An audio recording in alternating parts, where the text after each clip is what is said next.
से जो है तो है पहले जो ग्वाल वाले थे, ग्वाल वाले मतलब यादव, पहले का यादव नाम नहीं था, पहले का नाम अहीर है। नंद बाबा अहीर रहे, ग्वाल वाला नहीं रहे, ग्वाल वो यादव नहीं रहे। यादव तो लिखे रहे, समझ सकते थे कि 9 लोग बेतार हो जाए, कुछ यादव लिखे लगे, कुछ पाल लिखे लगे, कुछ नौबतों तो लिखे लगे। अपनी अपनी जात को छुपाना लिखने के लिए और आरक्षण लेने के अपनी जात को बताना, यही परंपरा चली आ रही है इस समय। तो समय जो यादव लोग थे, अहीर लोग, वह अपने जानवरों को लेकर जंगल में रहा करते थे। तो जंगल में बांस का घेरा बनाकर बड़ा सा बाड़ा बना रखते थे।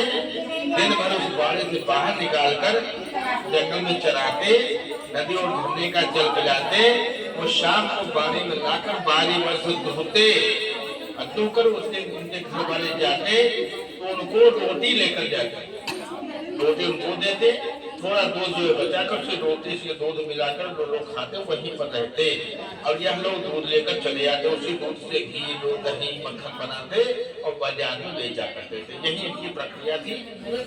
इसी प्रकार से कामकाज चलता था। तो गाय भैंस जो है जंगल में रहा करते थे, कुछ ग्वाल वाले लोग जंगल में रहा करते थे। कुछ लोगों ने सोचा कि हम सब मिलकर सत्यनारायण की कथा सुने। उसी बरगद के वृक्ष के नीचे कुछ ग्वाल वाले लोग सत्यनारायण भगवान की कथा सुन रहे थे। लेकिन राजा तुंगध्वज अभिमानवश राजा ने सोचा मैं राजा हूँ, मैं ग्वाल वालों की जो है कथा में काहे को सम्मिलित होऊंगा, इतना छोटा काहे बनूंगा।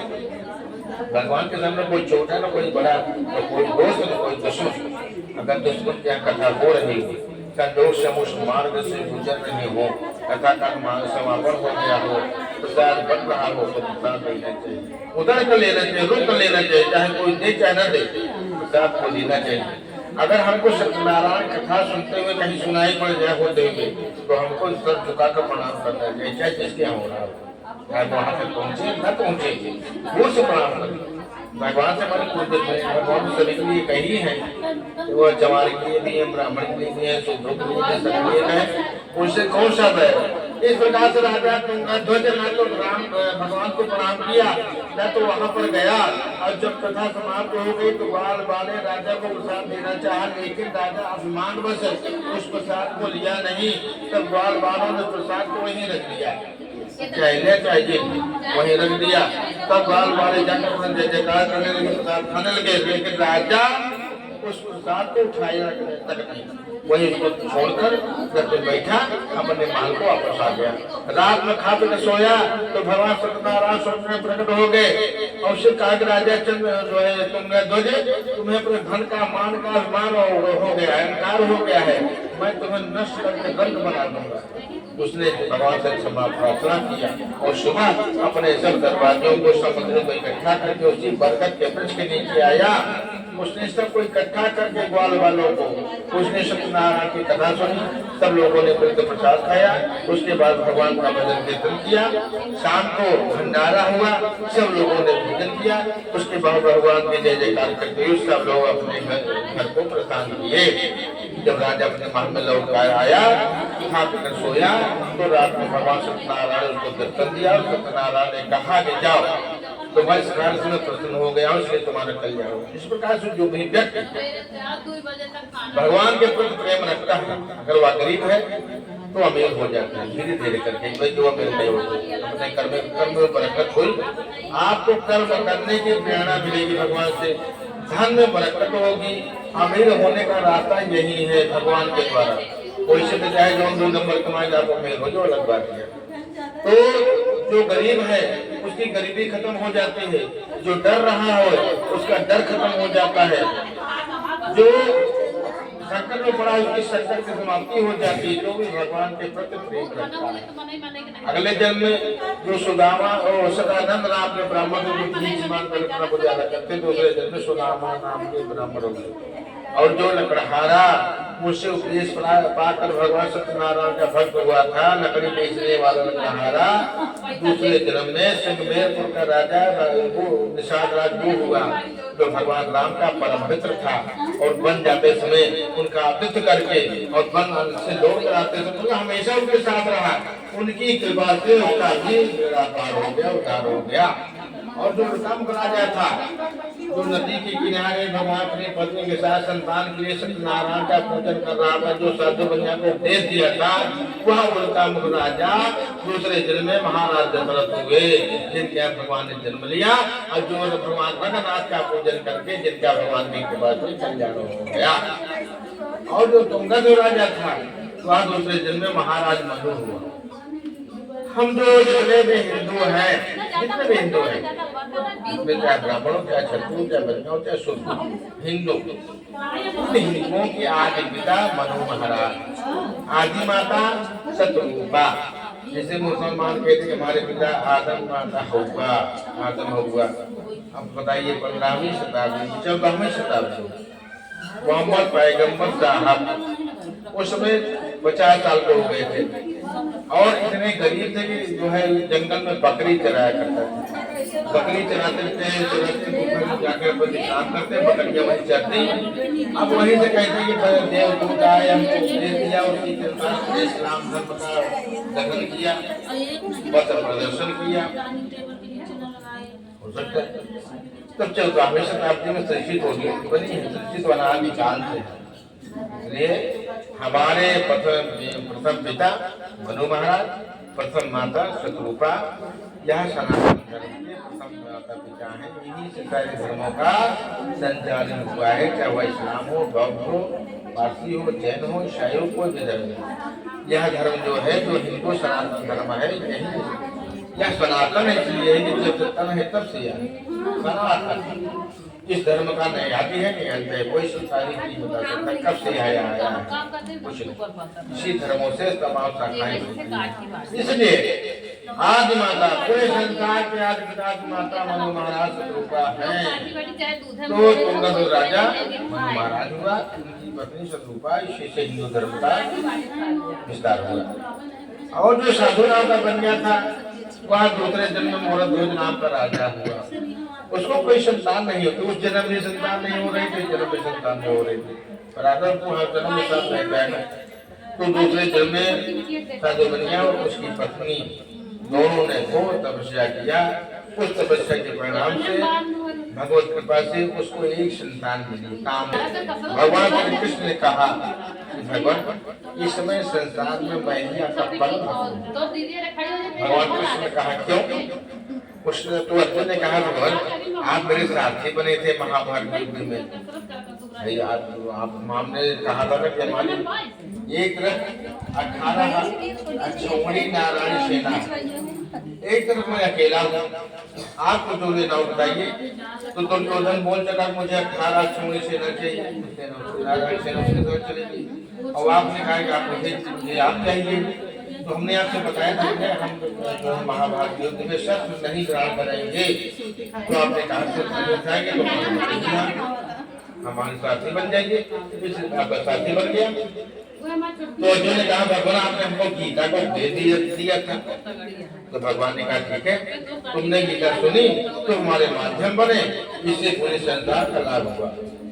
इसमें भक्ति कौन सी बात है, तुम ये मान लो बड़े भक्त हो। तो अर्जुन ने कहा कि देखिए भगवान आपकी बहन सुभद्रा का विवाह मेरे साथ हुआ, आपकी कृपा से। तो कृष्ण ने कहा कि भाई मुझे कहीं न कहीं तो अपनी बहन का विवाह करना ही था। मैंने देखा कि सुभद्रा के मन में तुम्हारे लिए प्रेम है, इससे बेहतर क्या विवाह कर दिया। इससे साबित नहीं होता कि संसार में तुम ही हमारे परम भक्त हो। तो अर्जुन ने कहा भगवान आप ही बताइए इस समय संसार में आपका परम भक्त कौन है? तो भगवान श्री कृष्ण ने कहा कि इस समय संसार में मेरा परम भक्त मोरध्वज है। तो अर्जुन ने कहा क्यों? भगवान श्री कृष्ण ने कहा कि मेरा परम भक्त मोरध्वज है। तो अर्जुन ने कहा कि ठीक है भगवान परीक्षा लेकर देखा जाए, आपका परम भक्त क्या कैसे है, क्यों है? तो भगवान श्री कृष्ण ने कहा मैं किसी भक्त की परीक्षा नहीं लिया करता, लेकिन तुम कहते हो तो ठीक है चलो। तो भगवान श्री कृष्ण एक बूढ़े ब्राह्मण का रूप बनाकर पोपला मुंह झुकी हुई कमर आधी धोती पहनकर, आधी धोती ओढ़कर, हाथ में डंडा लेकर, अर्जुन को एक शेर बनाकर शेर की गली में रस्सी डालकर, रस्सी का फंदा थोड़ा सा पकड़ कर देने हाथ में, डंडे से झुकते हुए मोरध्वज के दरबार में गए। द्वारपाल ने बताया मोरध्वज को कि महाराज दरवाजे पर एक बूढ़ा ब्राह्मण आया है। मोरध्वज राजसिंहासन से उतर कर द्वार पर दौड़ता हुआ गया। अब बूढ़े ब्राह्मण को आदर सम्मान के साथ अपने महल के भीतर ले आया, अपने सिंहासन पर बैठाया, उनका पांव पखारा, उस पांव खाने हुए जल को महल में छिड़का, थोड़ा सा जलपान भी आचमन भी दिया चरणामृत। उसके बाद हाथ जोड़कर जलपान का निवेदन किया और कहा कि भगवान हे ब्राह्मण देवता, हमारे यहाँ खाना खाइए, हमारे यहाँ पानी पीजिए, जिससे हमारा मांग भंग हो जाए, हमारा सौभाग्य कि आप हमारे यहाँ पधारे। उस बूढ़े ब्राह्मण ने कहा कि देखो मोरध्वज, अगर हम कोई जानवर पालते हैं, गाय भैंस तोता मैना बिल्ली कुछ रखते हैं, तो हम उसको पराधीन करके रखेंगे। अगर जानवर पालते हैं तो पगहा से फूंदर बांध रखा जाता है, पंछी पालते हैं तो पिंजरे में बंद करके रखा जाता है, तो हमने उसको पराधीन करके रखा है ना, उसके भोजन की जल की जिम्मेदारी हमारी है।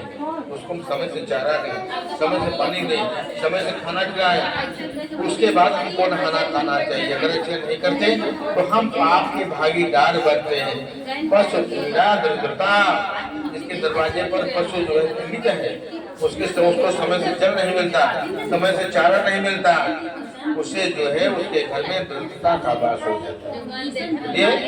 मेरे साथ मवेशी से बना हुआ मेरा शेर है, यह कई दिनों का भूखा है, पहले उसको भोजन कराइए, जब यह भोजन करके तृप्त हो जाएगा तभी मैं तुम्हारे यहाँ भोजन करूंगा।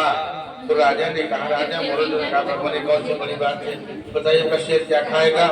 तो उस बूढ़े ब्राह्मण ने बताया, तुम और तुम्हारी स्त्री वर्षों तपस्या किया तो बुढ़ापे में तुमको संतान की प्राप्ति हुई है, ताम्रध्वज मेरा शेर तुम्हारे पुत्र का मांस खाएगा, लेकिन शर्त यह है कि पुत्र को हल्दी पल्दी मार कर बैठा कर तुम और तुम्हारी पत्नी उसको आड़ से चीरे। राजा ने कहा, रोमन चीरे क्यों? तो उस बूढ़े ब्राह्मण ने बताया कि चीरे इसलिए कि हर प्राणी का, चाहे मनुष्य हो, चाहे पंछी हो, चाहे जानवर हो, हर प्राणी का बायां भाग अशुद्ध माना जाए। बायां भाग सदैव शुद्ध होता है और दाहिना भाग शुद्ध होता है। तो मेरा शेर मंत्र का दाहिना भाग खाएगा, बाएं भाग को अलग करो, अशुद्ध भाग को अलग करो। राजा तो हस्तम रह गया, किम कर्तव्य विमूढ़, सोच नहीं पाया, कुछ भी नहीं पाया। उसने कहा, देखिए ब्राह्मण देवता, संतान के ऊपर माता का अधिकार ज्यादा माना गया है, क्योंकि माता संतान को 9 महीना गर्भ में रखती है, फिर उसको जन्म देती है। संतान के जन्म के समय माता का पुनर्जन्म हो जाता है, फिर संतान का पालन पोषण करती है। जब संतान बहुत बड़ा नहीं हो जाता, अपने पैर पर खड़ा नहीं हो जाता, काम करने लायक नहीं हो जाता अपना, तब तक माता उसकी देखभाल करती है। ये संतान का सबसे बड़ा जो है दायित्व माता का होता है, सबसे बड़ा धर्म होता है। शास्त्रों में कहा गया है कि जब कोई इंसान धरती पर जन्म लेता है तो उस इंसान के ऊपर 3 ऋण होते हैं, देव ऋण, ऋषि ऋण, पितृ ऋण। देव ऋण क्या है? देवता हमें प्रसाद कराकर जल देते हैं, ऑक्सीजन देते हैं, हवा देते हैं, पानी देते हैं, धूप देते हैं, बिल उनका ऋण है हमारे ऊपर। उसके लिए हमें क्या करना चाहिए? उनके नाम से आहुति देना चाहिए, हवन करना चाहिए, जल चढ़ाना चाहिए। ऋषि हमारे लिए क्या किए? जो भी ग्रंथ है, जो भी पुस्तक है, जो है भजनमाला है, पुराण है, उपनिषद है, ऋषियों को लिखा हुआ है। ऋषियों ने कैसे लिखा? शोध किया, खोज किया, जंगल में रहकर, कुटी में रहकर बेचारे पत्ता खाते, घास खाते, झरने का पानी पीते, हमारे लिए शोध तैयार करते, क्योंकि आने वाले युग में प्राणी इसको पढ़कर धर्म के मर्म को जानकर इससे लाभ उठा सकें, इसलिए उनका भी ऋण हमारे ऊपर है। तो उसका ऋण कैसे अदा होगा? हवन करके, लोगों को ज्ञान लेना, ज्ञान पूजा करना, पूजा करना, उपदेश लेना, उपदेश देना, हवन करना, हवन करना, इतना काम आप करेंगे तो किसी ऋण से मुक्त हो जाएंगे। उसके बाद पितृ, पितरों का क्या ऋण है?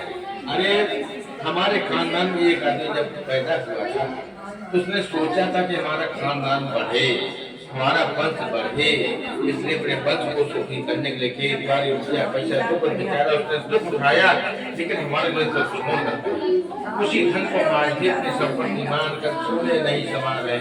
हमने उसमें कुछ बढ़ाया तो अच्छी बात है, नहीं बढ़ाया तो इतना हमारे लिए पर्याप्त रहा है। तो उसके वंश में जो भी व्यक्ति आता जाए उसकी संपत्ति का उपयोग करे, उसके प्रति जल दे, पिंडदान दे, उसका फर्ज बनता है, उसको पिंडा दे, पानी क्यों उसकी संपत्ति का भोग आप क्यों कर रहे हैं? क्यों कहते हैं कि हमारा है, कैसे आपका है? जब वो नहीं आपका तो यहाँ का संपत्ति आपकी कैसे हो गई? पहले उसको स्वीकार करें, उसको पिंडा दे, जल दे, तब अवसर तो होता है। सोचते चलिए हमारे वंश में है तो सुखी रहे। इसके लिए हर व्यक्ति को पुत्रवान होना चाहिए। जिसके पुत्र नहीं है उसके खानदान में फिर जो है उसको श्राप देते हैं कि हमारे खानदान का वंश यहाँ से समाप्त हो गया, आज तक जल दान नहीं मिलेगा, पिंड दान नहीं मिलेगा। कहाँ मिली? बिटिया खाते पिंड दान थोड़ा क्यों मिलेगी?